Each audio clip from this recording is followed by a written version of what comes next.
नमस्कार। जय श्री राधे। मैं अंकुर जोशी आप सभी का अंकुर एस्ट्रोलॉजी चैनल में बहुत बहुत स्वागत करता हूँ। देखिए, आज हम ये समझेंगे कि मेष लग्न की कुंडली के पंचम भाव में यदि शनिदेव बैठे होंगे तो हमें हमारे जीवन में किस प्रकार के फल प्राप्त होंगे। देखिए, सबसे पहले इस बात को समझें कि हम कुंडली में जिस भी ग्रह को फलित कर रहे हैं, वो फलित करने से पहले दो तीन चीजें देख लेना अत्यंत ही आवश्यक होता है। क्या? लग्नेश को देख लेना आवश्यक होता है। यानी यदि आपकी कुंडली के प्रथम भाव में 1 नंबर लिखा होगा तो ये मेष लग्न की कुंडली हो गई है। और मेष राशि के स्वामी मंगल होते हैं, तो यहाँ लग्नेश मंगल हो गए। तो मंगल की स्थिति को कुंडली में देख लेना जरूरी होता है कि मंगल की क्या स्थिति है। कहीं वो त्रिक भाव में तो नहीं बैठे हैं, यानी इस भाव में, इसमें या इसमें तो नहीं बैठे हैं, या यदि वो नीच के तो नहीं हो गए हैं, या पापी ग्रहों के प्रभाव में तो नहीं है। तो ये सबसे पहले देख लेना जरूरी है। इसके अलावा हमें चंद्रमा को देख लेना है, क्योंकि चंद्रमा हमारे मन का कारक है। क्योंकि हम मन से ही प्रसन्न होते हैं और हम मन से ही दुखी होते हैं। कोई रिक्शे वाला होता है, कोई मजदूर होता है, पूरे दिन में वो 200 300 400 रुपए कमाएगा और शाम को जाकर के परिवार के साथ आनंद में समय व्यतीत करता है। तो इसका मतलब ये है कि उसकी कुंडली में चंद्रमा अच्छी स्थिति में होगा। और दूसरी तरफ आप ऐसे व्यक्ति को देखें जो करोड़पति है, अरबपति है, और फालतू की भागदौड़ मचा रखी है, और बड़ी जो है चिंता में रहता है, टेंशन में रहता है, डिप्रेशन में रहता है। तो यानी कि उस पर चंद्रमा की कृपा नहीं है। तो देखिए, यहाँ चंद्रमा की कितनी बड़ी भूमिका हो गई है। तो चंद्रमा की स्थिति अच्छी होना कुंडली के लिए, हमारे जीवन के लिए अत्यंत ही आवश्यक हो जाती है। तो देखिए, चंद्रमा को हमें देख लेना है कि चंद्रमा कहीं त्रिक भाव में तो नहीं बैठे हैं। ठीक है। इसके अलावा कहीं नीच के होकर के तो नहीं बैठे हैं, किन्हीं पापी ग्रहों के साथ तो नहीं है, राहु केतु शनि के साथ तो नहीं है, या उनकी दृष्टि तो नहीं पड़ रही है। तो चंद्रमा को भी हमें यहाँ देख लेना है। इसके अलावा सूर्य, जो कि आत्मा का कारक ग्रह है, सूर्य हमारी आत्मा है, तो सूर्य को भी देख लेना जरूरी है कि सूर्य की स्थिति कुंडली में क्या है। कहीं वो त्रिक भाव में या पापी ग्रहों के प्रभाव में या नीच के तो नहीं। तो ये सभी बातें हमें देखनी है। इसके साथ ही जिस भी ग्रह को हम फलित कर रहे हैं, वो ग्रह जिस राशि में बैठा है, उस राशि के स्वामी को भी हमें देख लेना है कि उस राशि का स्वामी कहाँ बैठा है। जैसे अभी मैं ये बात आपको समझा दूंगा। तो सबसे पहले हम ये समझते हैं कि मेष लग्न की कुंडली में पंचम भाव में यदि शनि देव बैठे होंगे तो किस प्रकार के फल प्रदान करेंगे। तो यदि आपकी कुंडली के प्रथम भाव में 1 नंबर लिखा है तो आपकी कुंडली मेष लग्न की है। अब देखिए, यहाँ पंचम भाव में शनि बैठे हैं। अब पंचम भाव में सिंह राशि आ रही है, और सिंह राशि भी जो है अग्नि तत्व की राशि है, और सूर्य भी अग्नि तत्व के ग्रह हो गए, और शनि वायु तत्व के ग्रह है। जब आग लगती है और हवा चले तो क्या होगा? आग फैलेगी और ज्यादा नुकसान होगा। तो वही स्थिति यहाँ है कि शनि यहाँ कंफर्टेबल नहीं है, अपने शत्रु ग्रह की राशि में आकर के बैठ गए हैं। तो कहीं ना कहीं इस भाव से संबंधित परेशानी देंगे। जैसे एजुकेशन में आपकी कोई रुकावट हो सकती है, या आपने एजुकेशन भी घुटते पड़ते कर लिए और वो कहीं भी काम नहीं आई। आपका विवाह हो गया है, संतान आपके देर से होगी, संतान से संबंधित कोई ट्रबल आप अपने जीवन में महसूस करेंगे। लेकिन संतान जो है डिले होती है, लेकिन जो है होती अवश्य है। इसके लिए भी हमें सूर्य को देख लेना जरूरी है कि सूर्य की स्थिति क्या है। कहीं त्रिक भाव में तो नहीं है, या नीच का तो नहीं है, ये देख लेना भी अत्यंत आवश्यक है।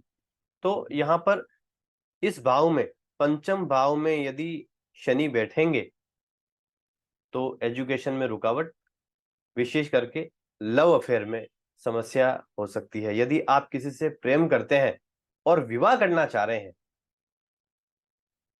तो आपको जो है बहुत लिमिटेशंस में रह करके अपने संबंधों को निभाना है। आप किसी से प्रेम करते हैं और विवाह करना चाहते हैं तो भागने की कभी सोचना मत, वरना उलझ जाओगे।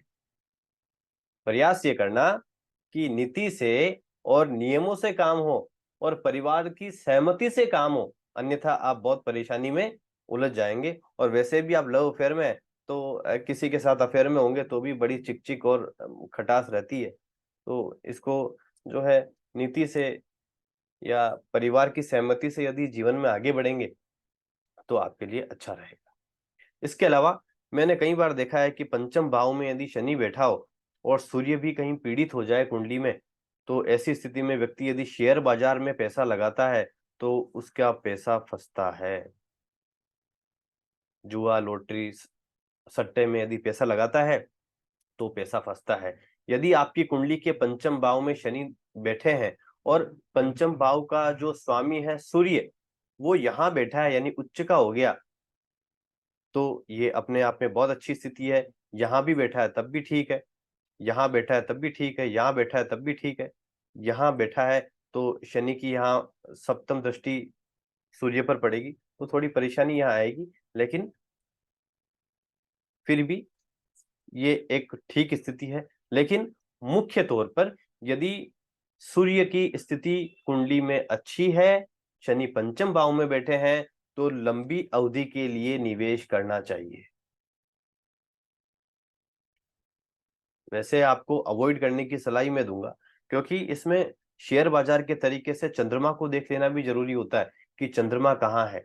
यदि चंद्रमा की स्थिति भी यहाँ कहीं गड़बड़ है तो शेयर बाजार में आपको बहुत सोच समझकर आगे बढ़ना चाहिए। यदि आप आगे बढ़ते हैं तो आपको लंबी अवधि के लिए निवेश की प्लानिंग करके ही आगे बढ़ना है। ठीक है। इसके बाद देखिए, आप कई बार क्या करते हैं, अपनी बुद्धि का बहुत उपयोग करते हैं, और जब आप अपनी बुद्धि का अधिक उपयोग करते हैं तो आपसे बड़ी गलतियां हो जाती है, जिसका खामियाजा आपको भुगतना पड़ता है। यानी आप यदि अपने जीवन में एक्स्ट्रा दिमाग लगाएंगे तो आपको नुकसान है। आपको कभी भी एक्स्ट्रा दिमाग अपने जीवन में नहीं लगाना है। इसके अलावा आप किसी को भी कटु वचन बोलने से बचें। आपको पता है कि सामने वाला व्यक्ति गलत है, उसकी ये बात गलत है, लेकिन आप उसको सामने से कभी ना कहें कि तू गलत है। अकेले में बड़े प्यार से कह सकते हैं, किसी के सामने अगर कह दिया तो उस व्यक्ति से रिश्ता खराब हो जाएगा। आपकी अक्सर ये आदत होती है कि आप सामने ही कह देते हैं, लेकिन आपको ये नहीं कहना है। इसके अलावा सबसे महत्वपूर्ण बात, आपको आपकी कुंडली में यानी आपकी नवमाश कुंडली में भी ये देख लेना है कि शनि की क्या स्थिति है। यदि शनि जो है नवमाश कुंडली में उच्चिका हो गया है तो अपने आप में एक ये बहुत पॉजिटिव साइन है। नवमांश में क्या अपनी खुद की राशि में बैठा है या मित्र राशि में बैठा है, उससे भी यह निर्धारित होगा कि शनि आपको आपके जीवन में किस प्रकार फल करेंगे। अब यहाँ पर एक महत्वपूर्ण बात सामने आती है, शनि जो है यहाँ सप्तम दृष्टि से अपने ही भाव को देख रहे हैं। ये शनि का खुद का घर है, तो इसको हम लाभ भाव भी कहते हैं, ये लाभ भाव होता है। तो आपके जीवन में पैसा तो आता ही रहेगा, इनकम तो आपके जीवन में होती रहेगी, उसकी गति थोड़ी धीमी हो सकती है, क्योंकि शनि जो है जहां कहीं भी दृष्टि डालते हैं उस भाव से संबंधित चीजों को प्राप्त करने में बड़ा एफर्ट करना पड़ता है और बहुत डिले से हमें प्राप्त होती है, यानी उसमें विलंब हो जाता है। तो आप अपने जीवन में कोई भी टारगेट बना करके यदि आगे बढ़ेंगे तो उसमें आपको एफर्ट्स करने होंगे। आपके आपको जो है फलों को प्राप्त करने की गति आपके जीवन में थोड़ी स्लो रह सकती है, धीमी रह सकती है, लेकिन पैसा आपके जीवन में आता रहेगा। अब देखिए, पंचम भाव में बैठे शनि की तीसरी दृष्टि जो है कुंडली के सप्तम भाव पर पड़ रही है, तो ये अपना विवाह भाव भी है। इसमें देखिए विवाह में डिले होने के योग बनते हैं। आपको अपना विवाह तय करने के लिए, विवाह करने के लिए बहुत एफर्ट्स करने पड़ेंगे। इसके बाद शनि की सप्तम जो दृष्टि है वो कुंडली के एकादश भाव पर बढ़ रही है। इसके बारे में मैं आपको बता चुका हूं कि आपके जीवन में पैसा आता रहेगा, उसकी गति थोड़ी धीमी हो सकती है, लेकिन पैसा आपके जीवन में आता रहेगा। ठीक है। अब शनि की जो दशम दृष्टि है वो कुंडली के दूसरे भाव पर पड़ रही है, तो यहाँ पर सेविंग पर कोई विशेष इम्पैक्ट नहीं होगा, लेकिन आपको अपनी वाणी का ख्याल रखना है कि आप कटु वचन ना बोलें किसी के सामने।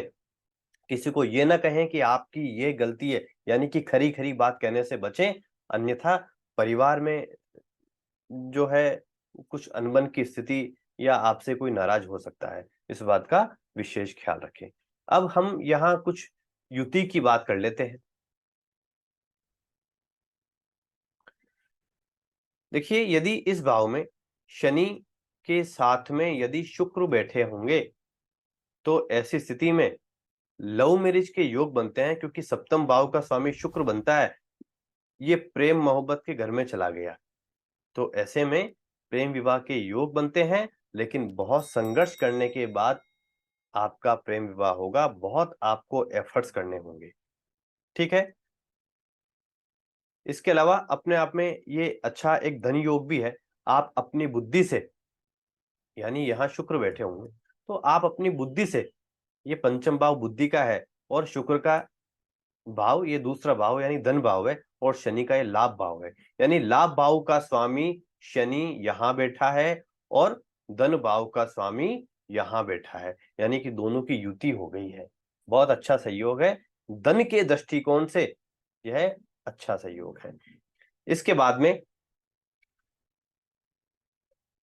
शनि के साथ यदि मंगल बैठे होंगे, ये मंगल यदि यहाँ बैठे हो, हालांकि ये लग्नेश है, पंचम भाव में बैठ गया है अपने मित्र की राशि में, ये ठीक है, लेकिन ये अष्टम भाव का भी स्वामी है और पंचम भाव लव अफेयर का है और अष्टम भाव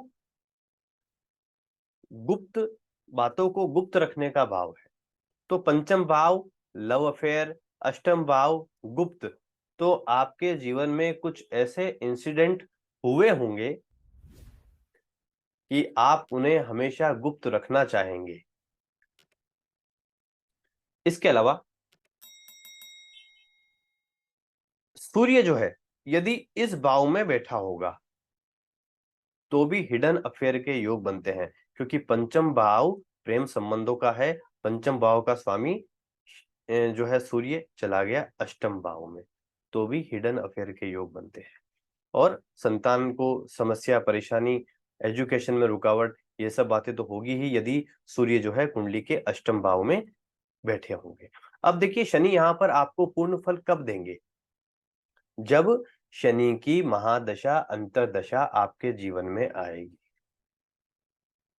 यदि आपके करियर में समस्या चल रही है तो आप निरंतर रूप से एक कार्य करते रहें, एक काम को पकड़ लें और निरंतर रूप से करते रहें, क्योंकि शनि को कंसिस्टेंसी बहुत पसंद है, शनि को धैर्य बड़ा पसंद है। आपके जीवन में समस्या चल रही है तो आप पेशेंस रख करके धीरे धीरे चलते रहें, मेहनत करते रहें, आपको मंजिल जरूर मिलेगी और शनि प्रसन्न होकर आपके कार्य को अवश्य ही सफल बनाएगी। तो यहाँ हमने आज ये समझा कि पंचम भाव में स्थित शनि किस प्रकार के फल हमें हमारे जीवन में देते हैं। यदि ये एपिसोड आपको अच्छा लगा हो तो लाइक अवश्य कर दीजिएगा और चैनल को सब्सक्राइब करना नहीं भूलिएगा। मिलते हैं हम अगले एपिसोड में। जय श्री राधे, जय श्री राधे।